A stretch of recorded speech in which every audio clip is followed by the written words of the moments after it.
how does one fight besetting sin with the good news of the gospel?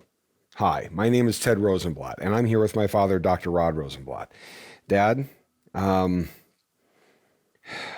sin's got a tighter and tighter grip on you, how is the gospel heard? How is it received? Is that good news? What does that mean to someone in that position? One primary thing to notice right off the bat is if you're facing a besetting sin, thank God. Why? Well, the average pagan didn't worry about it at all. They're perfectly comfortable with whatever the darkness is. Uncomfortability is uncomfortably good news. The other thing is you have to resolve biblically, some things are going to be with me till the day I die. Will I be saved? Yes. Will it be with me till the day I die? Could be. That's good news to an alcoholic, by the way. But anyway, biblically speaking, Romans 7, we've got the divided person within us, the believing person and the one that will never, never, never bend to Christ, and they're at war within us. This is a biblical anthropology. So in one way, you have to say, I'm called to fight it. And another way, we have to say to ourselves, he won this for us finally, and it'll show up at the judgment. He won it for me. I remember an old pastor friend saying that the Christian faith is one of tension, and it's hard for us sinners to live that out. Mm-hmm. It's one of forgiveness, and yet, as St. Paul did, as he confessed, continuing in sin. Yep. Despite the new man being in there, despite the gift of the gospel, I continue in this it's called flesh. It's normal Christianity. And for someone who's beset all the time, that should be some good news.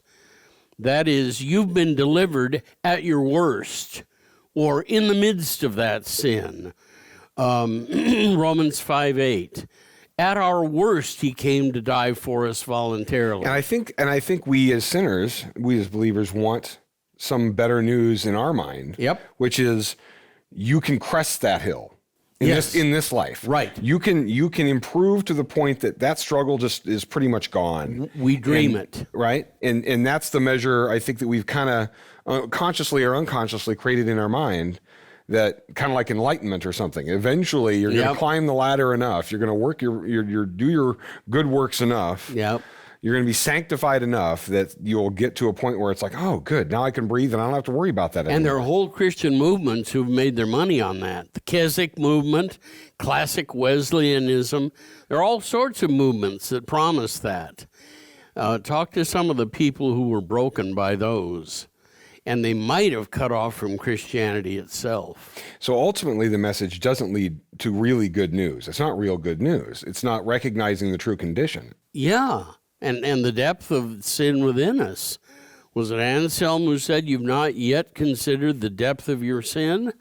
It's been conquered for every believer. That's not necessarily to say we've got a secret elixir here that'll deliver you from your secret sins. We don't. But what St. Paul brings in his writings matches our experience. And that's one of the great comforting things about it. Yes. Is that we get to struggle with him and call ourselves chief of sinners also. Yep. This is something that we stand with him on. So in his suffering, we get to find out that this man of God was this imperfect, sinful man of God. Absolutely. Which in my mind sort of echoes God's comments about King David being, a man after his own heart. Yep. Which makes no sense given what a wicked man David was. Yep. Man, was he scum. Whew. Yep. When Nathaniel's coming to him. And that is what we teach in Sunday school, but we should. He was a wretch. And we look at that sort of a model and say that even how can that be? How can to a righteous and perfect God, how can a wicked man like David be a man after his own heart? How does that make any sense? Uh-huh. But that matches St. Paul. Yep. That matches St. Paul's confession. And if we are to be honest in our Christian faith, we should be able to say the same and find comfort there. He believed in the promise of the coming deliverer.